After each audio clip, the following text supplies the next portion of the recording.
the left in those years? How do you analyze that stage of the country? Now, we have to understand the historical struggles that Kenya has passed by for us then to bring it to the Moi regime era and then try to put it on a class perspective for at least our readers and our views to be able to understand what kind of political system dominated us during the dictator Moi. And if the problem would be then the individual who is the dictator Moi or the systemic problem that had existed. From the Communist Party perspective, we understand that after the independence in our country, and in fact we call it a sham independence, we had a group of retrogressive nationalists that was led by our founding father, Jomo Kenyatta, that took the reins of power. And they wielded those reins of power only to benefit a few people at that time, which in our own analysis are only Comprado or the national bourgeoisie. After the death of the reactionary Jomo Kenyatta, who was actually one of the biggest landowners in this country, then Moi, who was the vice president, took over power. But Moi only perfected, the art of Jomo Kenyatta. And that means he entrenched the neo-colonial state. He made concessions for the global the international capital. He made concession for the international finance capital from the IMF and World Bank. He made concession from the big business players in our country. He made concession for big metropolis and multinationals to do business in our country, where business actually just meant modern day slavery, where we had Kenya being reduced as a raw material exporter. We had Kenya only being used as a place to exploit almost, zero pay in terms of labor. So that was the typical dictator Moi's government. And in fact, in terms of democracy, Moi was a darling of the Western democracies. So he pursued the United States foreign policy that were influencing their client states abroad to ban communism as a political ideology in our country. Moi then went further to even implement certain acts that actually proclaimed communist literature to be seditious in our country. And for that reason, we will find that many progressives or communists that were organizing in our country were either forced to go underground, and some of them had to seek refuge out of the country as political dissidents or political refugees. And the climax of it is 1982, because the oppression that was being exercised by Moi's government could not be tolerated by the progressives. And a few people then decided that they would organize for a coup against the KANU One Party dictatorship. And again, that only exacerbated the problem of the poor people, because it led to the crackdown of progressive. It led to an attack on the organizations of the left that were mainly underground, and mass arrest and harassment of families. And in that way, we realized that Moi was still able to hold firm in political power until there is the second round of pressure that came during what we call the reintroduction of multi-party through an act of parliament, and that introduced the politics of multipartyism in Kenya. And after fighting for a political parties in Kenya, the multi-partyism in Kenya, but it was a very Eurocentric or a very American-driven agenda in our country, because they call it a multi-party system, but only the capitalist parties were allowed, registration. So then people realized that Moi had to be kicked out, and the mass organizations, the progressive, the trade unions, and progressive religious institutions started, a movement that led to the 2000 election of the long-term leader of opposition, which was Mwai Kibaki. And at that time, then we had Moi being thrown out of power. But the aspects of Moism, the aspect of Kanuism have stayed with us to date, because now we are being dominated by Moi's children. The money that he took from the public still continue to circulate among the minority, and even to date, we can see one of his single-handed appointees that he wanted to take political powers from him in 2002, the outgoing president, Mr. Kenyatta, is a product of Moism, and even Raila Amolo Odinga, who was appointed as one of the leaders in the KANU towards the tail end of Moi's government, was one of the political contenders in these presidential elections. And we had the KANU youth, which was horribly known as YK92, the brutal youth wing of the KANU. The leader is now at the realm, actually has been declared the president-elect, that is Mr. Ruto. So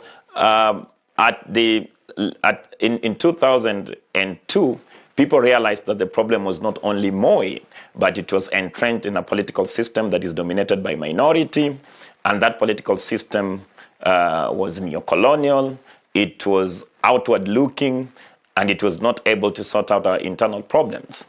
And that, birthed the struggle for the Constitution review.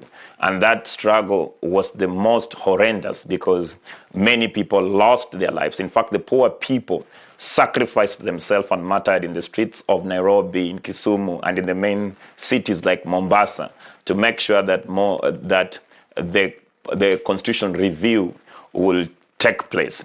And it was only until 2010 that the 2010 Constitution, that is highly progressive, was birthed to guide the Kenyan community. What social elements make up the SDP at that time, and how did the organization evolve until it became the current Communist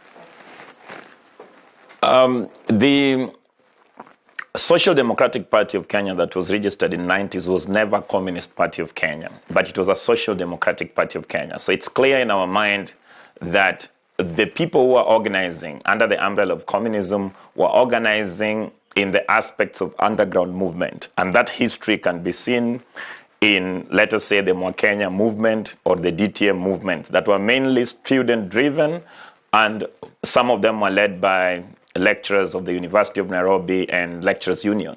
And they were mainly informal organizations that were underground, that were organizing covertly, because organizing of any communist or movement overtly will either earn you a long jail term, or even you will be murdered by the government of the day. So the home that the revolutionaries found that they could use to contest for political power was the Social Democratic Party at that time. So that was the party that was agitating for reforms. That was the party that was trying to say that the poor and the rich people can live, together in harmony without having to threaten the existence of one another. So the party was purely a social democratic party of Kenya until in later years, in 2007, when a few revolutionaries within the party started the process to drive the party to the left. And even that did not succeed as much because the party, for a moment, fell in the hand of reactionaries. And at that time, again, the revolutionaries, which were mainly the youth wing of the party, at that time called the Socio-Democratic Party of Kenya, the youth wing of the party, where I was majorly involved in, are the people who started the process to rescue the party from the kleptocracy that had actually entered into the party and was driving the party towards the right. And even the current Minister for Health, Mutahi Kagwe, was part of the offensive. Njeri Ndwiga was part of the offensive. And the youth wing of the political party had to come out and redeem the party's dignity and, rejoice in its glory. And that's how the left debate started in the Socio-Democratic Party of Kenya. And that led to the general secretary at that time was James Orengo, that had to leave the party unceremoniously to join the NAC to be able to be electable in Ugenya constituency. So we can see that the Communist Party of Kenya is a product of the struggle, and in many ways, many Kenyans have paid a big price, either in organizing it through underground movement or overtly through constitutional review or agitation, or even through judicial activism.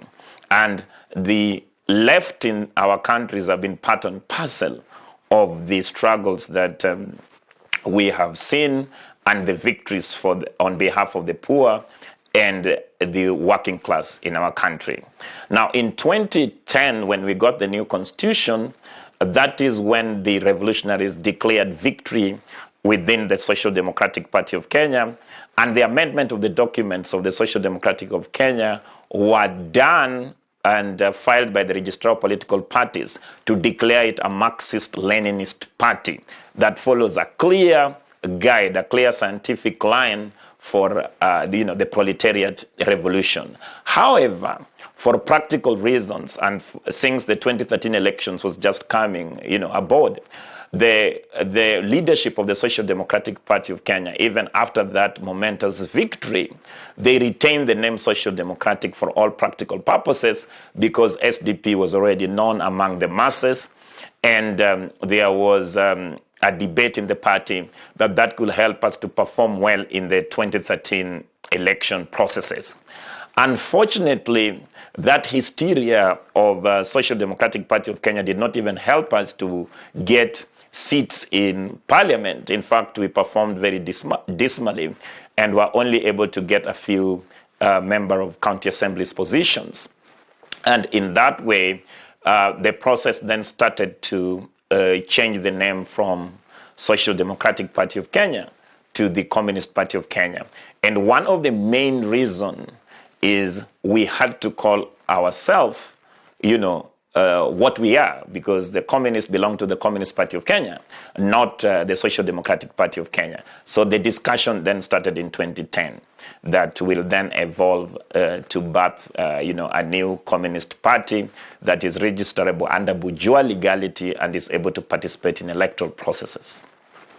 Okay, now that you mentioned about the constitution, since 2010, Kenya has had a new constitution, which replaced the 1963 constitution. Do you think this text allowed the country's situation to improve? The Kenyans have always been defiant to the colonial constitution and even the neo-colonial, the so-called Manchester constitution that actually placed the powers in the hands of a few. The democracy was rather controlled among the few elites. And in fact, they only entrenched, the managers of the system on behalf of the bourgeoisie or the rich people in our country. So, the 2010 constitution was a very momentous moment for the working class. First of all, it was emotional because our fallen brothers and sisters that were fighting in the streets demanding for the constitutional change, it was a day to remember them. It was a day to give dignity to those martyrs. And the 2010 Constitution came out with the most progressive. In fact, if you look at the issues that now we are dealing with, even now, what we are calling the evangelical or the Christian fundamentalist. The 2010 Constitution is very clear that Kenya is not a theocracy and there shall never be any state religion. That to me is a very progressive start. And then in the preamble, the Kenyan Constitution 2010 puts it even much in a very clear way that all power is bestowed on the people of Kenya. And for every given time, they can give that power indirectly or directly to the people to govern them. And when they give it directly through they can exercise it indirectly through the elected leaders, or they can even exercise those power directly because it belongs to the people and no one else. Then if you come to the human rights, the social rights, you come to the clauses that are dealing with governance, you come to issues to do with oversight, and even on issues to do with foreign policy. By and large, we can say that the Constitution 2010 is a very revolutionary constitution, and even we can see that if there's a responsible government that is interested then to entrench the pro-people policies and ideas, they have no other document other than the 2010 Constitution that they can rely on. They just need to clarify some ambiguity that was introduced, by the ruling elite, and then interpret it on the side of the working class. Because Constitution is a tool of the state. And each person, each class that is in power interprets the Constitution in the favor of that class. So, for example, if you come to land equation, the Constitution 2010 has been misinterpreted that there are private land, and then there is public land, and then there is community land. But you realize that the community and public land have always not taken precedence. Actually, they tail back, but the private land always take precedence because the Constitution is interpreted by the rulers. And if that ruler, those rulers come from one class, then they interpret the Constitution to favor the rich. The judiciary will interpret it.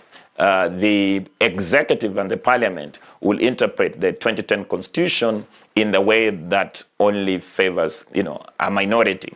But if the Communist Party of Kenya was to be in government, then we will start from the 2010 Constitution to entrench progressive reforms, to provide social rights, to provide human rights, to expand, access to basic services like healthcare, like decent housing with dignity, like the privilege to have, a job with dignity.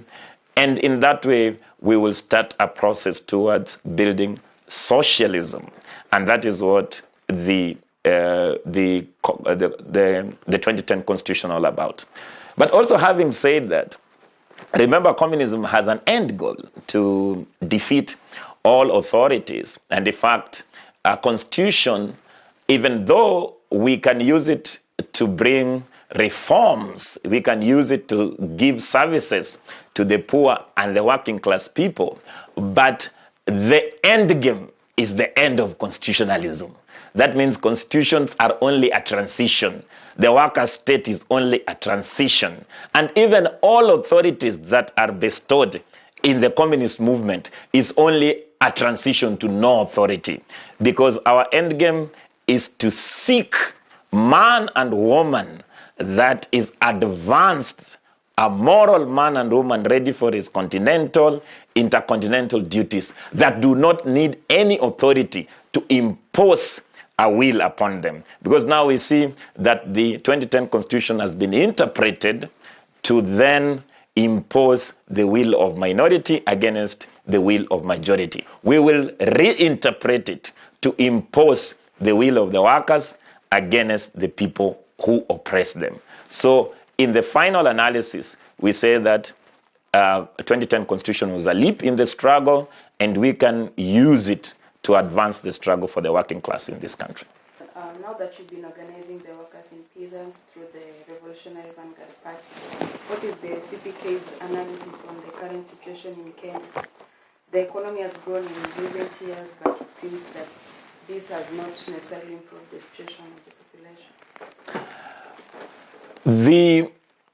What really determines the development of a country is the stages in which the productive forces are at. So we can say that since independence or pre-independence or post-independence, the productive forces of Kenya has grown, but the benefits of the workers have been robbed by the factory owners. The benefit of the farmers have been robbed by big landowners. So why is it that Kenya is so rich, or Africa is so rich, but then the majority of the African people are poor? We are poor because we are being robbed by a minority class in Africa, which falls under the comprado bourgeoisie and the national bourgeoisie. And they rob us of our labor at the farm. They rob us of our labor in the factory. Then after that, they turn us to the shopkeepers, to the supermarket owners that literally do not create anything but broker again. Then they surrender us to the landlord to continue again to suck more blood from the poor people in this country. So the wealth that has been generated in the last several decades in this country is concentrated in a super minority in our country.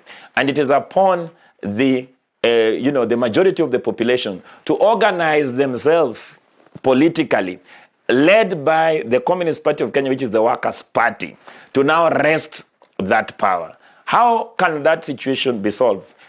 We can only solve that contradictions within the neo-colonial Kenyan society, or what I may call the turbo capitalist society, through taking the political power from those who are board of directors of the minority, the board of directors of the bourgeoisie, and bring it under the able leadership of the workers through their political party. When we do that, then the first thing we will do, of course, is to expropriate the expropriators, to take the wealth from the robbers and bring it back to the workers, to take the wealth from the hoarders and bring it to the workers, to take the wealth from the landlord and bring it to the tenants, take the wealth from, the big multinational farms and bring it back to the people who produce the wealth. So the contradiction of an equality and what the so-called development, when in our position we see that the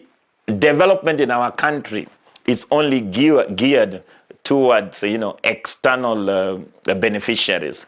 For example, if you look at the plantation businesses, you realize that the people that are involved in plantation business that are mainly local people are underpaid, they are malnourished, they are actually, killing themselves in a very slow way, since they're even using difficult chemicals on those big plantations.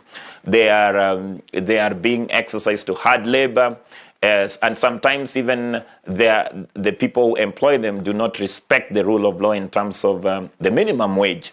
So in that way, we see that in a country of so much riches, we still have people who die of hunger.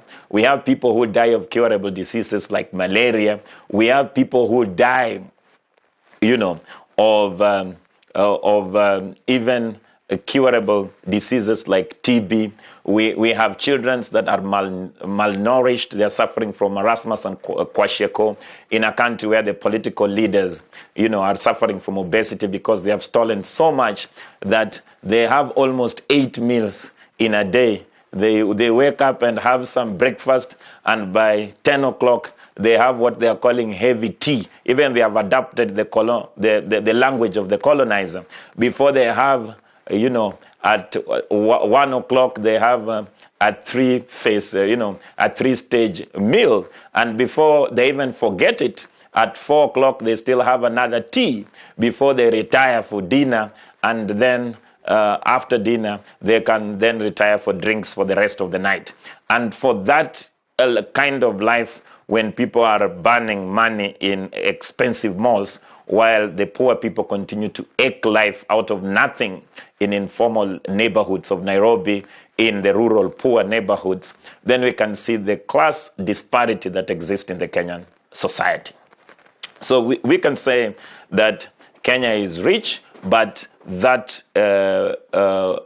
riches in Kenya has been robbed and is only being under the firm control of a few people or a few families. Okay, we'll divert a bit to go to the question 5, based on the unions. Now, Kenya is part of several regional blocs, amongst which the East African Community and the African Economic Community, or the African Union. What is your opinion on the role of these organizations? First of all, as long as those unions are any union, whether you call it African Union or the East African Union or the East African Bloc or the Central Bloc, as so long as they see capitalism as the only way to organize the society, then those unions, we can say they are a dead start. In fact, African Union is only an organization to lobby for the benefits of African presidents and dictators.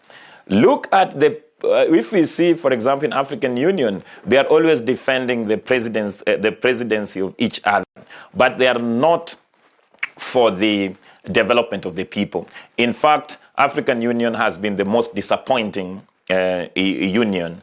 Of course, when Uhuru Kenyatta and now William Samoei Ruto were under the investigation of International Criminal the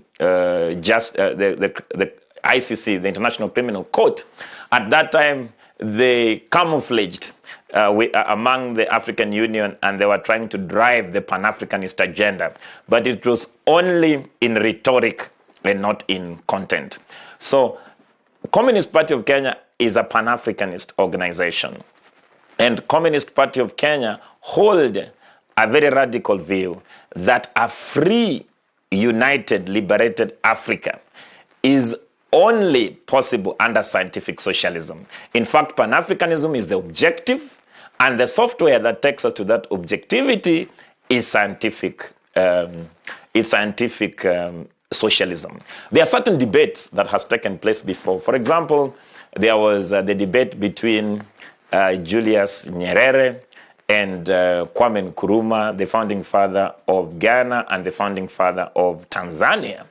And the debates were do we need to unite piecemeal, like for example, the Central and the Southern and the Eastern Bloc, or do we need continental unity at once? But I think that debate has already been overtaken. And we all agree that any unity that advances a pro-people, a united free Africa from capitalism and imperialism is welcome, whether it is piecemeal or universal.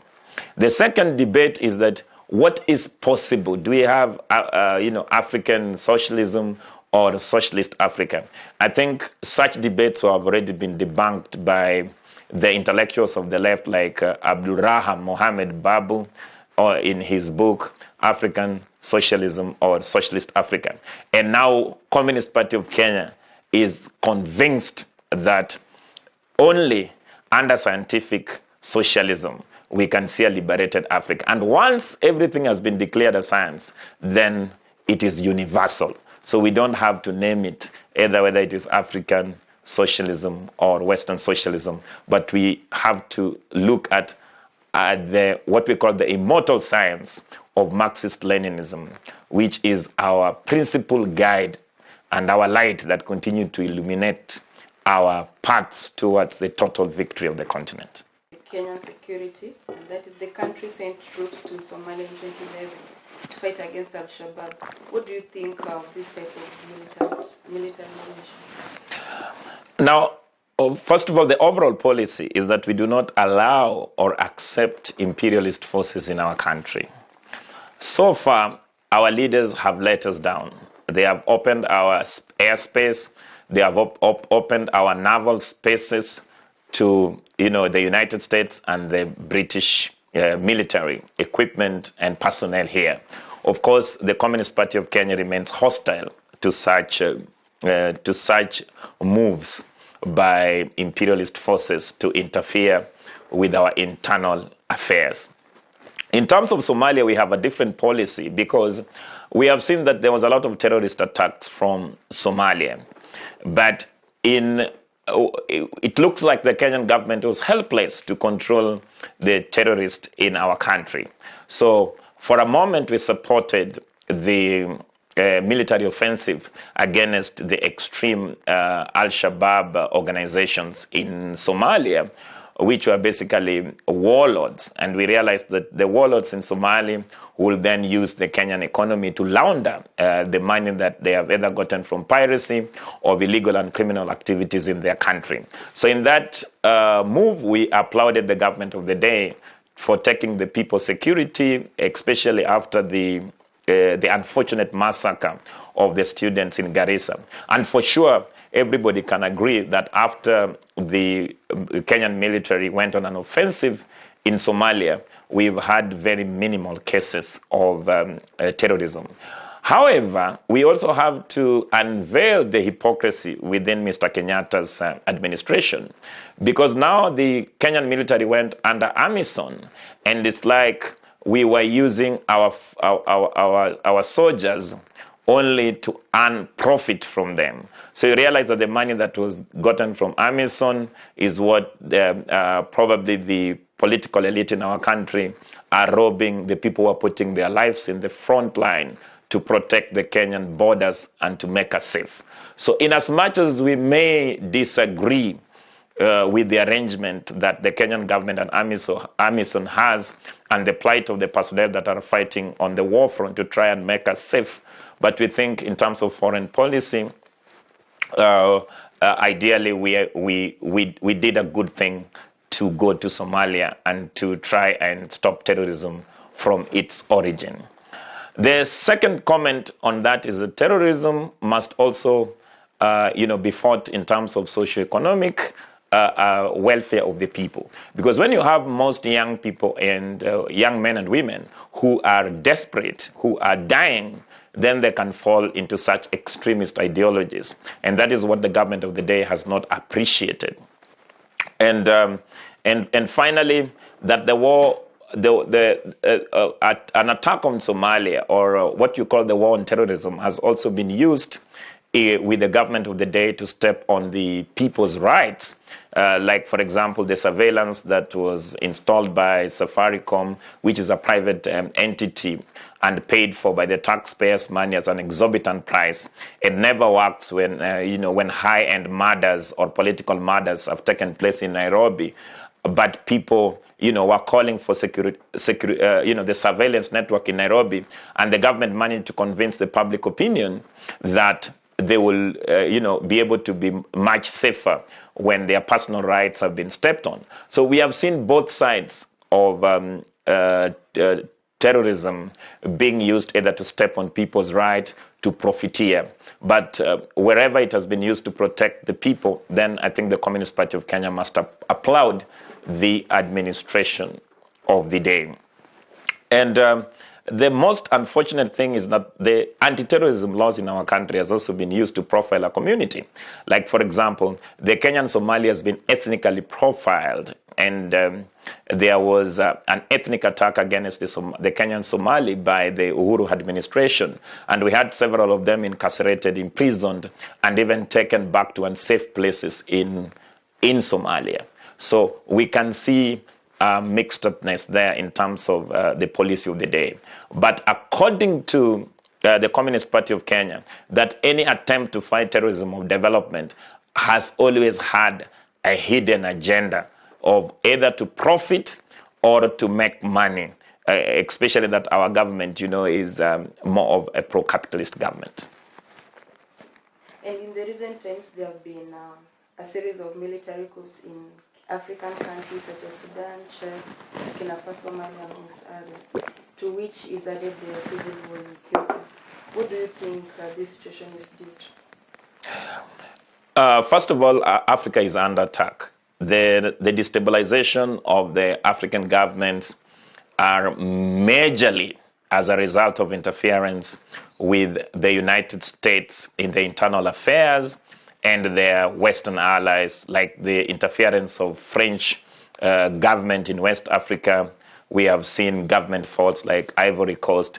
Now the Malian government has just issued a statement that the French government has actually, flouted their rules and are sending planes in their airspace to deliver, lethal weaponry to extreme right-wing and Islamic, extremists in Mali that are actually a threat to the Malian government. If you look at the unfortunate incident in South Sudan, where after the revolution had started, we have the Riyadh government, the Saudi Arabian government, and with their United States as allies and Israel coming in to interfere with the internal, affairs of Sudan and installing, a military regime there. We have seen in South Sudan the race for oil. So Africa as a continent is actually very rich, and there is only two ways to exploit Africa. The most obvious way is that the United States and their Western so-called democracy always want to install a puppet government. And like, for example, what happened in Ivory Coast was to install the neoliberal kleptocrat called Ouattara, and then to overthrow Laurent Gbagbo. And this has happened in Central African Republic. This continues to happen even in our elections here in Kenya. It was interesting, yesterday when we see the Raila Odinga side and William Ruto's side, they went to pay homage to the United States government. And the United States Embassy in Nairobi was very pleased to post their photos, how they are discussing how to entrench the democratic tendencies in Kenya. But in actual sense, the United States Embassy in Nairobi is nothing but a CIA spy agency. And the idea, their main role in our country is to interfere with our internal democracy, to interfere with our processes. So in that way, I could say that Africa is under attack. Africa is poor because it is being robbed. If you look at the biggest country in the continent, Congo has enough resources that can feed the continent, but the imperialist and the metropolitan forces, the multinational forces in Congo will never allow peace to take place in Congo. They want to divide that country. They want to make it vulnerable. They want to loot gold and other mineral resources in Congo. They want to cause war. So if they fail to install a puppet, then they start to finance reactionary elements, divisions through either, if they can manage, they do it like the British did in our country. They divide us through ethnic lines. If there is a different religious grouping, then they set the Islamic community against the Christian community. And in that way, once they divide a country, then they prepare a fertile ground to then loot from it. So I could say, by and large, the wars in Africa are mainly imperialist, and we should be able to, to bring that light to the governments of the day, and even tech governments as the left-wing forces, to be able to neutralize the forces of the West. Speaking of Kenya's relationship with the international world, Kenya is one of the main recipients of Chinese credit in Africa, including a millionaire investment in the Standard Gauge Railway project between Nairobi and Mombasa. What is your opinion of what some voices denounce as an abusive maneuver by China towards developing countries with these credits? China is the future of the planet. In fact, we have a lot of similarities as African people with the Chinese Cultural Revolution. China was colonized by the most brutal, imperialist forces. That was Japanese at that time. And Kenya was colonized by the British.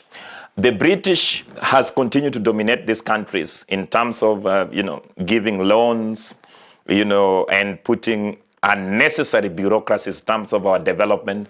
In fact, when we remain the permanent ally of British and the United States, it has brought a lot of underdevelopment. It's only by the arrival of China that the United States, financial capital organizations like IMF and World Bank has become jealous. But if you look at the Chinese presence in Africa, China has accelerated development in terms of infrastructure, has removed bureaucracies, and even, review the loan arrangements between African countries. If you look at a country like Angola, that they have managed to reduce substantially the poverty index there, and the supremacy of the management of the Chinese community under the Communist Party of China has proven to bring, progressive development. So a country like China is a country to admire, and if there are any flaws that are in the Chinese socialist experiment, it will be irresponsible for us to criticize those flaws based on tribal bigotry, or not tribal bigotry, but racist bigotry, and advanced racism by profiling the Chinese people in our country. So we see a lot of possibilities with the Chinese capital in Africa. We see a lot of cultural similarities with the Chinese people, and the Communist Party of Kenya has no hostility towards China. In fact, we will want to perfect our relationship with the Chinese people. We want to share our experiences, and we draw a lot of knowledge from the leader of the Chinese Cultural Revolution, our chairman, Mao, we call him in the party. So there can be excesses in terms of the Chinese companies working in Kenya, but those excesses must be treated in their own merit. But the biggest problem is that there is a lot of Western-sponsored anti-Chinese propaganda in our country. The big media stations or international media stations like BBC and CNN are here to parrot against China and the Chinese socialist experiment. We have another big attack that is mainly sponsored through the Western non-governmental organizations to set, the African people against the Chinese people. But we are happy as the Communist Party of Kenya that they have been losing, and that China has proven to be a genuine friend. And even when we were facing an electoral process in our country, we did not see the Chinese Secretary General or or Chinese leadership trying to interfere, because the Chinese people have a cool policy towards Africa. It's called the policy of non-interference. So in as much as the Communist Party of Kenya will not mind a CPC interfering or doing an intervention in the Kenyan politics, as so long as they can advance our struggle politically.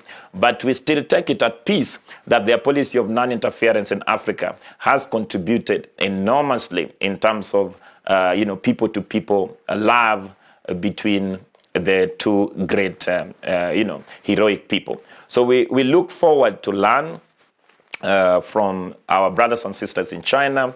We want to learn from their mistakes, and we also want to continue to build our socialist experiment here in the continent. And we may not want to import the Chinese Cultural Revolution, but we will build our own revolution here in Kenya, and also build alliances with other left-wing organizations in Africa. And in that way, we can have a united, African continent based on a clear, a pro-people, scientific socialist policy. And that is the objective of the Communist Party of Kenya. And at the tail end, I will also say that the Communist Party of Kenya is just not a Pan-Africanist or a national organization, but we are also an internationalist organization. That means we are in solidarity with all the oppressed people of the world. We are anti-capitalist, we are anti-imperialist, we support the Chinese people, we support even the creation of an alternative centers of power, whether those powers, for example, Russia, Venezuela, Brazil, South Africa.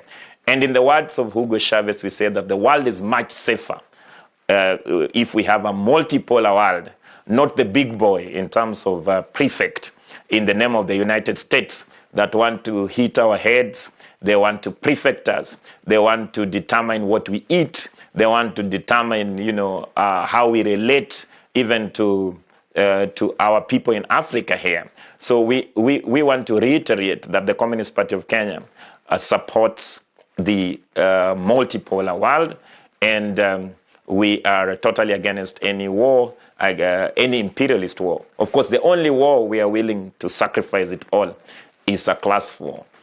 So that's what brings our internationalist nature. We are in solidarity with the great people of Palestine that are struggling against, the Zionist regime under the apartheid Israel. We are in solidarity with our brothers and sisters from Western Sahara that are fighting against, the Moroccan king for stealing, their freedom, for denying their women and children their dignity. So we are in solidarity with all the oppressed people of the world.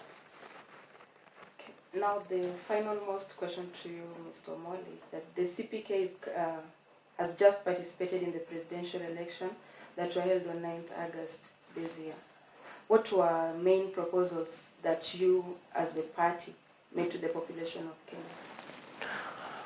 Kenya? Maybe to start off is to make it clear that the Communist Party of Kenya do not see bourgeois election as a way to liberate the Kenyan people, the Kenyan poor, the Kenyan workers.